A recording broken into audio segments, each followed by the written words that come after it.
Lata Mangeshkar is no longer with us. We give our love, respect and prayers for Shri Lata Mangeshkar. आज का ये video Lata Mangeshkar की याद में उनके मशहूर गाने ए मेरे वतन के लोगों के बारे में है। In her career over 8 decades, she has sung thousands of songs. However, the patriotic song ए मेरे वतन के लोगों has a special place. 27 जनवरी 1963 यह गीत 1962 में भारत चीन युद्ध के दौरान शहीद हुए भारतीय सैनिकों की याद में बनाया गया था। युद्ध के 2 महीने बाद 14th गणतंत्र दिवस के नेक्स्ट डे पर एक सांस्कृतिक कार्यक्रम दिल्ली के नेशनल स्टेडियम में रखा गया। उसमें लता मंगेशकर द्वारा पहली बार इस गीत का लाइव प्रदर्शन राष्ट्रपति सर्वपल्ली राधाकृष्ण और प्रधानमंत्री जवाहरलाल नेहरू की उपस्थिति में किया गया। This program was organized in the presence of distinguished political leaders and whole film industry. ये गीत के शब्द सुनते ही लोग करुणा के सागर में डूब गए। पूरे ऑडियंस में pin drop silence. Nehru ji की आंखें नम हो गई और बोले कि आज हिमालय भी रो पड़ा। नेहरू जी लता जी के पास पहुंचे और बोले कि आज आपने रुला दिया लता जी, और पूछा कि किसने लिखा है ये। तो थोड़ी अजीब बात ये हुई कि जो लेखक थे गाने के कवि प्रदीप जी, उनको बुलाया नहीं गया था कार्यक्रम में। गाने को सुनने के बाद नेहरू जी ने कहा कि दोस्त who don't feel inspired by a मेरे वतन के लोगों don't deserve to be called हिंदुस्तानी।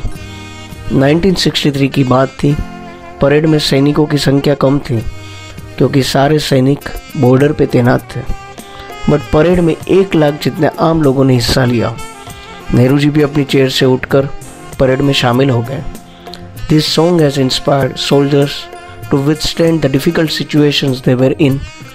जवानों का मनोबल आकाश छू गया और ये गानों ने पूरे देश को एक कर दिया।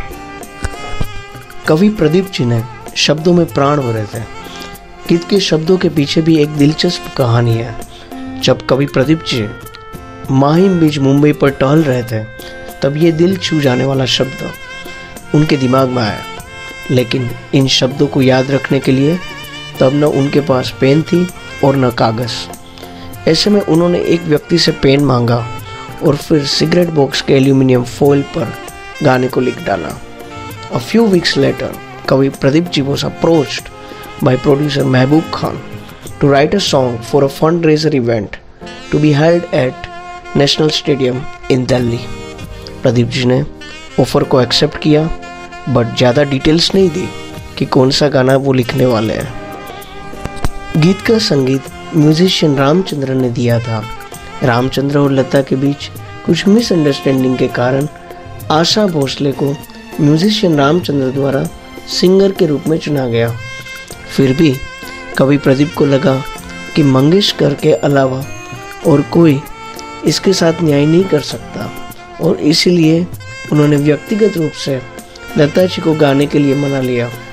लता जी ने गाने के फॉर्मेट को सोलो से ड्यूएट में बदलने का सुझाव भी दिया।